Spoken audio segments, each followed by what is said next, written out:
A phone that costs more than some laptops, promises 7 years of updates, shoots 8K video, and now hides your screen from prying eyes, yet still might leave you hunting for a charger before dinner. That's the paradox sitting in my hand right now, and trust me, this story gets interesting fast.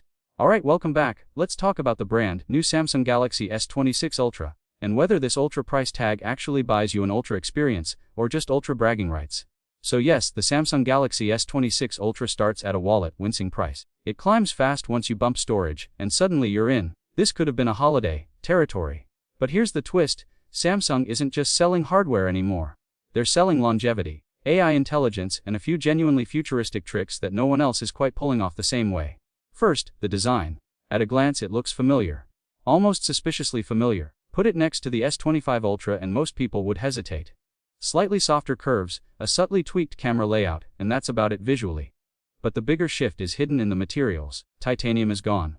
Armor aluminum is in. It's lighter, still tough, and paired with Gorilla Glass Armor 2 on the front, which remains one of the best anti-reflective displays in the smartphone world. Outdoor visibility.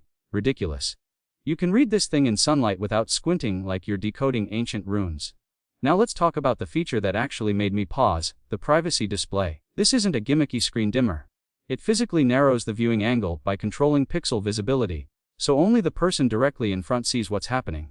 From the side. Darkness. Activate it automatically for banking apps, notifications or password entry. It feels futuristic, slightly paranoid. But in a crowded train or cafe, it's genuinely brilliant. And yes, it works. Under the hood, things get spicy. Every region gets the Snapdragon 8 Gen 5 for Galaxy. No chip lottery this year. It's fast, effortlessly fast. Heavy games at max settings don't phase it. Ray tracing is smoother. Thermal control is better thanks to a larger vapor chamber. Even after extended gaming, it stays composed. This is peak Android performance territory. And then there's One UI 8 layered over Android 16. 7 years of OS updates. 7 years of security patches. That's longer support than most laptops get. Samsung clearly wants this to feel like an investment, not a 2-year fling. But AI is where they're pushing hardest. Some of it is fluff. Let's be honest. However, the call screening feature, genuinely useful. Unknown number calls, your phone answers first, transcribes what they want, and lets you decide if it's worth your time. Spam calls instantly lose power. That alone could save hours every month. The audio eraser tool now works inside apps like YouTube and Instagram. Strip background chaos, boost vocals. It's not perfect, voices can sound slightly processed, but for noisy environments, it's a lifesaver. Screenshot organization is smarter too, auto-categorizing images so your gallery doesn't turn into digital chaos.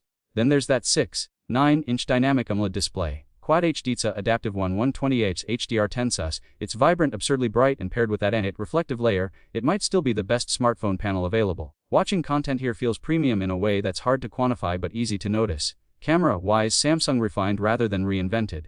The 200MP main sensor now uses a wider aperture, pulling in more light. Night shots look cleaner, less noise, better balance. The dual telephoto system, 3x and 5x optical, still delivers sharp zoom results, and the 100x space zoom is there if you're feeling adventurous. Video performance is where it shines, especially in low light. Stabilization is excellent, 8K is available, and the upgraded video processing makes nighttime footage surprisingly usable. Now the elephant in the room, battery, still 5000 mAh. Performance is strong, but heavy users may hit evening anxiety. Charging is faster at 60W wired and 20W wireless, so top-ups are quick. But competitors are pushing larger silicon-carbon batteries that comfortably last longer. This is the one area where Ultra feels slightly conservative. So here's the real question, is this the best Android phone right now? In performance, display quality, software support, and new privacy tech, absolutely near the top. But battery endurance might decide whether it's perfect for you. And that's where I want to hear from you. Would you trade absolute performance and that privacy display for longer battery life? Drop your thoughts in the comments. If you've got questions, challenge me. If you're considering upgrading, tell me what's holding you back. Because the Galaxy S26 Ultra isn't just another yearly refresh. It's Samsung refining dominance, while quietly experimenting with features that might shape every flagship after this. And if you enjoyed this deep dive, make sure you subscribe and stick around, because the full long-term review might reveal something even more surprising once real-world testing settles in.